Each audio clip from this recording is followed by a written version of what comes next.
महाराष्ट्रातील आयुष डॉक्टरांच्या विविध संघटनांनी आंदोलनाची घोषणा केली.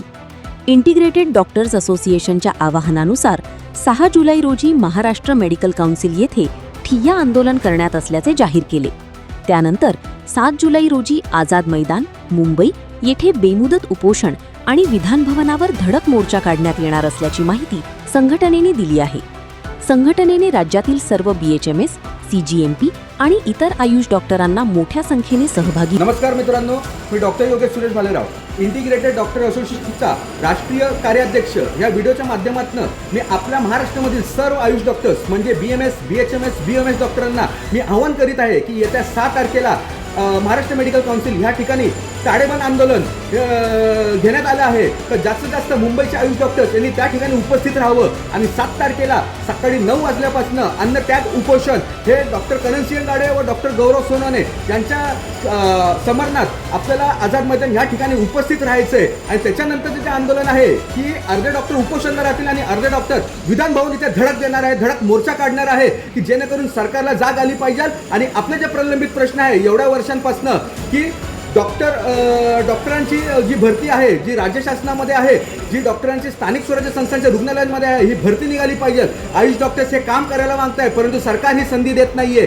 त्याच्यामध्ये दुसरा मुद्दा आहे की जे BHMS CCMP डॉक्टर आहे यांची तात्काळ नोंदणी ही MMC मध्ये झाली पाहिजे. आपला तिसरा मुद्दा आहे की जे आयुष डॉक्टरांचे मेडिकल फिटनेस सर्टिफिकेट आहे त्यांना एक समानतेचा दर्जा देऊन सर्व शासकीय कार्यालयांमध्ये, सर्व ऑफिसर्समध्ये, कॉर्पोरेट ऑफिसर्समध्ये याला मान्यता भेटली पाहिजे. आपला चौथा मुद्दा आहे की आयुष मंत्रालय हे आपल्या महाराष्ट्र राज्यामध्ये स्थापन झालं पाहिजे. आणि 5वा मुद्दा म्हणजे जो सर्वात महत्त्वाचा मुद्दा आहे डॉक्टरांच्या सुरक्षेची. आज आपण बघू शकतात की आयुष डॉक्टरांवरतीच म्हणा किंवा MBBS डॉक्टरवर म्हणा आज किती प्रकारचे हल्ले होतात, किती शिवीगाळ होतात, किती गलिच्छ भाषा त्यांच्यासाठी वापरली जाते. परंतु त्यांचं प्रतिनिधित्व करण्यासाठी त्या विधान परिषदेमध्ये थेट आवाज कोणता नाहीये. म्हणून तो थेट आवाज बनण्यासाठी शासनानं डॉक्टर मतदारसंघ हा स्थापन करण्यात यावा जेणेकरून डॉक्टर त्यांचे मुद्दे स्वतः त्यांच्या लोकप्रतिनिधीच्या मार्फत हे सोडवतील आणि डॉक्टरांना हे न्याय मिळवून देतील.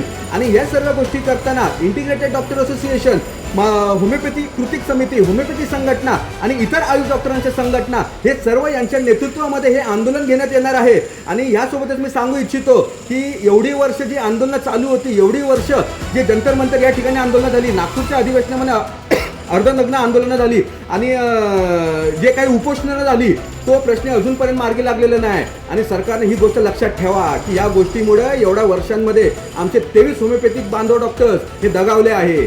तर सरकारने ही गोष्टी जर मागण्या मान्य केल्या तर ही खरी श्रद्धांजली आमच्या 23 होमिओपॅथिक डॉक्टरांना असेल. आणि जर सरकारने मागण्या मान्य केल्या नाही तर शेवटपर्यंत आम्ही रस्त्यावर झोपू, आम्ही रेल्वे स्टेशनवर झोपू, आम्ही आझाद मैदान या ठिकाणी मुक्काम ठोकू.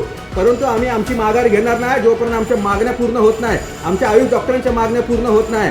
आज इंटिग्रेटेड डॉक्टर असोसिएशन, होमिओपॅथी कृती संघटना, होमिओपॅथी कृती संघटना, होमिओपॅथिक डॉक्टरांची संघटना, आयुष डॉक्टरांची संघटना हे पूर्णपणे मजबूतपणे आणि भक्कमपणे हे आमच्या आयुष डॉक्टरांच्या मागं आहे. आणि आम्ही जोपर्यंत या गोष्टी मान्य होणार नाही तोपर्यंत आम्ही आझाद मैदानमधून हलणार नाही. हे शासनाने लक्षात ठेवावं. आणि यामध्ये कशा प्रकारे आपल्याला कायदेशीर कारवाई करता येईल, डॉक्टरांना, होमिओपॅथिक डॉक्टरांना कसं त्यांना हक्क मिळवून देता येईल, आयुष डॉक्टरांना त्यांचा हक्क कसा मिळवून देता येईल याकडे लक्ष केंद्रित करावे.